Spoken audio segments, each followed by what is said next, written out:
Hi, welcome to another episode of Hot Takes.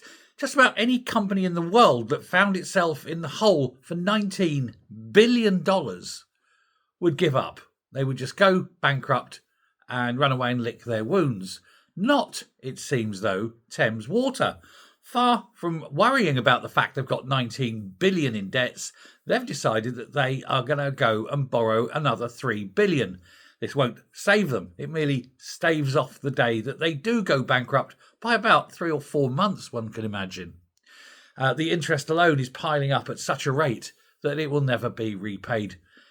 However, they do have a get-out clause. They can, and they are going to almost certainly get the taxpayer to bail them out. They're going to be raising the prices of water all across London so that customers will be forced, because there's no other option, but forced to pay far more for their water and have a huge chunk of the debt written off by the government and thus by the taxpayer. No one will lose their jobs.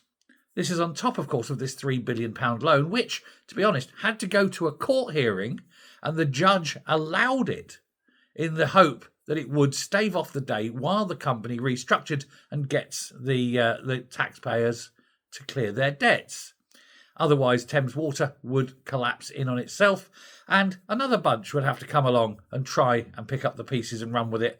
And that, of course, is what should happen. Indeed, I would suggest the board of Thames Water should spend a little bit of time in His Majesty's pleasure, and not in a good way. Because what they've done is undoubtedly illegal. The fact that they have done this to their customers, to the taxpayers, to their shareholders. It's just mismanagement on a grand scale. And I, for one, as a taxpayer, don't fancy the idea of my tax money going to bail out these, I can't call them crooks, they're just incompetent.